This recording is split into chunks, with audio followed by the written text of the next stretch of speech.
მოგესალმებით, წარმოგიდგენთ ემიგრაციის ლიტერატურის მე-11 ლექციას. დღევანდელი ჩვენი სალექციო თემა გახლავთ ანტიფაშისტური გამოცემები მესამე რეიხის ფარგლებს გარეთ. ასე გადავწყვეტეთ დაგვერქვა ამ ლექციისთვის.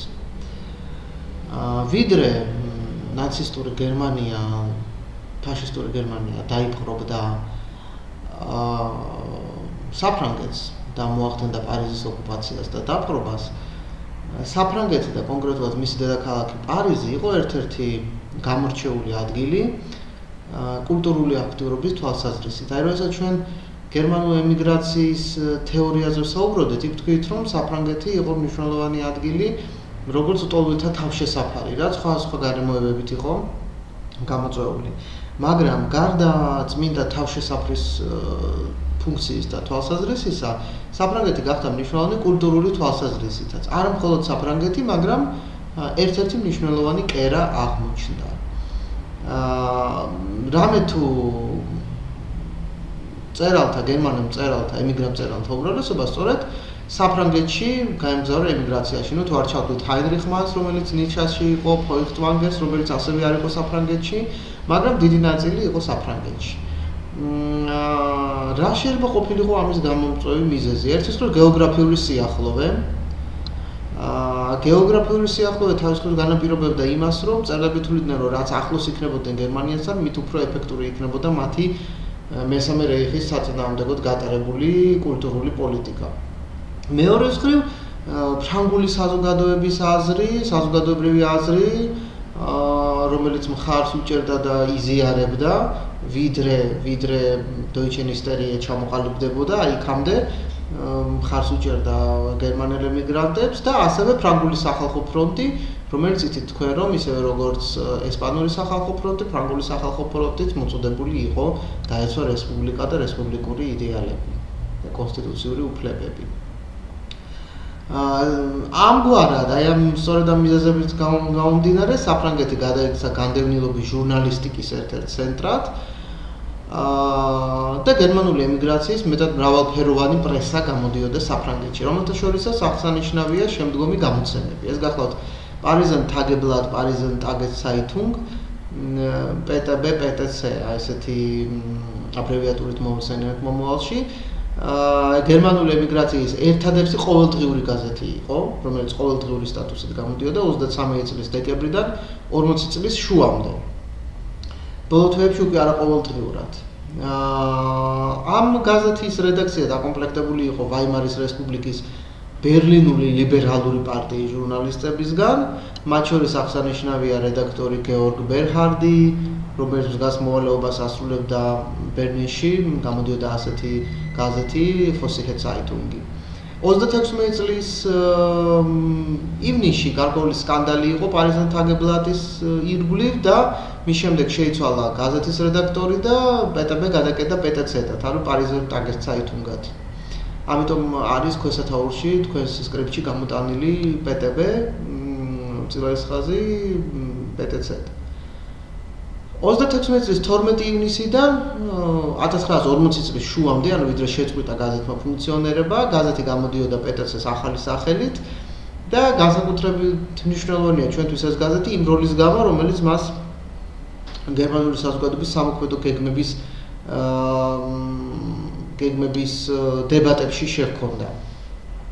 და აღსანიშნავია, რომ ეს არ შემოეფარგლებოდა მხოლოდ საფრანგეთი და ერთგვარი ფორუმი იყო, აი როგორც თანამედროვე ინტერნეტ ფორუმები რომ არის, ალბათ მაშინ საგაზეთო ფორუმი, განდევნილი სალიტერატურო ბაზრის შექმნისათვის.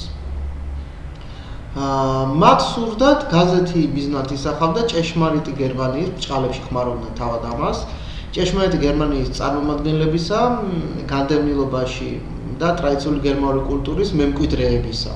ანუ ერთის მხრივ ისინი ის წარმოადგენდა სახეს ჭეშმარიტი გერმანული კულტურის და მეორეს მხრივ კულტურული მემკვიდრეობის მატარებელს. აი ეს მხატვრები, ის მწერლები, რომლებიც დარჩნენ გერმანიაში, გარკვეულწილად შეეგუენ ნაციონალ-სოციალისტურ ხაზს და სრულიად დადუმდნენ, მაგალითად კურტ ტრუჩოვსკი იყო ასეთი, ან საკონცენტრაციო ბანაკში მოხვდნენ, თქვათ, კარლ ფონ ოსიეცკი. ეს არჩევანი არ იყო განხორციელებადი გზა ცნობილი გერმანელი მწერლებისთვის, რამე თუ ისინი სწორედ მიიჩნევდნენ, როცა თვლიდნენ, რომ საგამომცემლო საქმიანობასთან მაშინ სულად უარი უნდა ეთქვათ თავიანთ სამწერლო შემოქმედებაზე. თქვა თომას მანი, რომელიც პოლიტიზაციისადმი წინააღმდეგობრივი აქტივობით გამოირჩეოდა, თავად განიხილავდა როგორც ვალდებულებას პოლიტიკის მიმართ და ამბობდა, რომ თითოეულ მწერალს აქვს გარკვეული ვალდებულება ცვანგცურ პოლიტიკ, როგორც თვითონ ამბობდა, გარკვეული ვალდებულება დააფიქსიროს არსებული რეჟიმის მიმართ ოპოზიციური გამწყობა. და მანი დიდი ხნის მანძილზე ინარჩუნებდა აღნიშნულ პოზიციას. აი ამ გაზეთის კულტურული აქტივობის ზოგიერთი სფერო შემიძლია მოკლედ ჩამოგეყალიბოთ. პირველი გახლავთ გერმანული კულტურული ტრადიციის ემიგრაციაში გაგრძელება. ანუ გერმანული ინტელიგენცია მიიჩნევდა, რომ მას უნდა ეზრუნა კულტურის განვითარებისთვის და ეს ერთი და მეორე უნდა ეწარმოებინა პროპაგანდისტული მუშაობა. ინტელექტუალების შრომა ნაციონალ-სოციალიზმის წინააღმდეგ გაზეთის ერთ-ერთი ძირითადი თემა გახდა. სალიტერატურო ინტელიგენციამ გაზეთის ფურცლებზე შეიმუშავა ვაიმარის რესპუბლიკის სისუსტის აღსახველი ტექსტი და ეფუძნებოდა იმ მორალურ ჩვევას, რომელიც ჰუმანისტური ტრადიციით იყო აღნიშნული. ეს ერთი.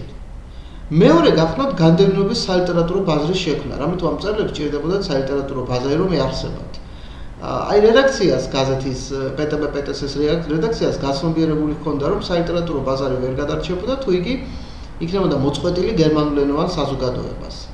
თავისი პერიოდულობით გაზეთის აღნიშნული დეფიციტის შევსება სურდა, არსებობდა მის ფურცლებზე სალიტერატურო კრიტიკის განყოფილება, გაზეთის შემადგენელი ნაწილი იყო იგი, იყო ასეთი რუბრიკა Sonntags Beilage, რომელიც პტბ-ში ხოლო პტც-ში მას ერქვა Das neue Buch an Gestiches Schaffen, რომელიც წარმოდგენილი იყო სალიტერატურო მიმოხილვებით, შეტყობინებებით, მოთხრობათა ახალი გამოცემების შესახებ, მათში იბეჭდებოდა ნოველები, ცნობები განდევნილობის გამოცემების თაობაზე.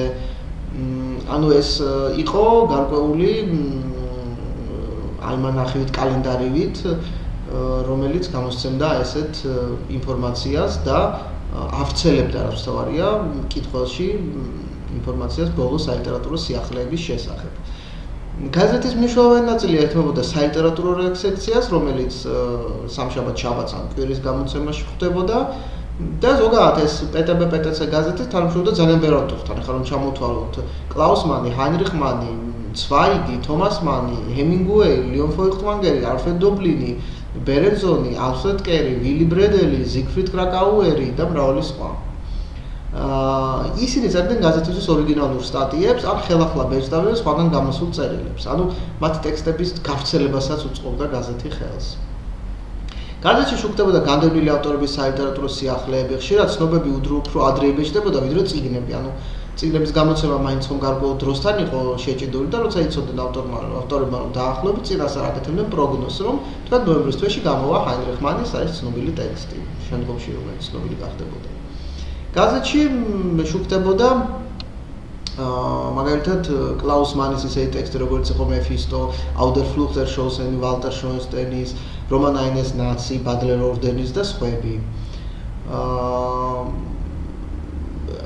ამ განდევნილობის ლიტერატურის და ჟურნალისტიკური ტექსტების მოთავსება პტბ-პტც-ში უზრუნველყოფდა კლიენტების ერთგულებას და ამ ფორმით გაზეთის გაყიდვების გარკვეულ რეალურ ბაზას ქმნიდა, ანუ გარკვეული დარწმუნებით მათ იცოდნენ, რომ აი შემდგომ ტექსტში იქნება კლაუს მანის ტექსტის, არამედ ახალი ტექსტის გაგრძელება და ამიტომ ეს იყო ერთის მხრივ გაზეთისთვის სასურველი, რომ იგი გაიყიდებოდა, მეორეს მხრივ კლაუს მანისთვის და მესამეს მხრივ მკითხველი რჩებოდა დაინტერესებული იყიდა გაზეთი. ანუ ერთგვარი კარგი გადავით რომ თქვა მანკიერი წრე იყო, რომელიც სამკუთხედის სამეო კუთხისთვის კითხველი გაზეთი და მწერალი იყო დადებითი ეფექტის მქონე. 1937 წლიდან როცა უკვე პტბ-პტც-ით გადაკეტა, წიგნების ასაკრეფი საწარმო დაფუძნდა, ანუ წარმოიდგინეთ რამდენად განვითარდა. გაყიდულ ნაწარმოებთან შორის ვთქვათ ვილი მენცერბეგის პროპაგანდას ვაფე არის აღსანიშნავი, რომელიც ფართოდ გავრცელდა და რამაც გამოსვლის ფინანსური მდგომარეობა მეტად გააუმჯობესა. ნაციონალ-სოციალისტური რეჟიმის მიერ წიგნთა დაწვის წლიური იუბილეზე ერთობლივად იგმობოდა მესამე რეიხის ბარბაროსობა.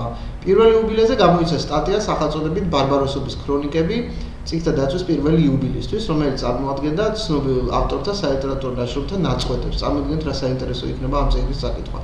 ჰაინრიხ მანის, ერნსტ ოტვალდის, ჰაინრიხ ლუდვიგ რენის, ჰაინეს ტექსტები იყო შიგნით მოთავსებული ბერტოლდ ბრეხტის, დოიჩე აუტოდაფე გამოვიდა ასევე ამ სახელწოდებით 3 წლის თავზე, დაწვიდან 3 წლის თავზე.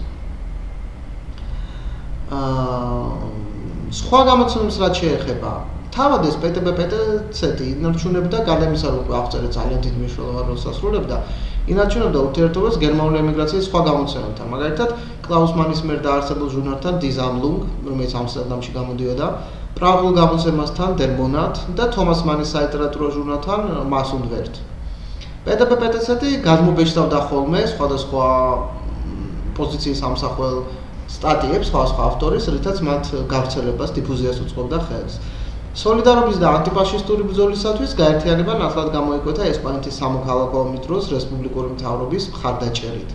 თქვათ ედი ბრანტის სტატია ბუხუნდგევერტ კულტურალბაით იმ სპანიშერ ჰერ წარმოადგენდა შეთავაზებას თუ როგორი ბრძოლაა საჭირო ესპანური ფაშიზმის წინააღმდეგ არა მხოლოდ იარაღით, არამედ კულტურის მეთოდებითაც.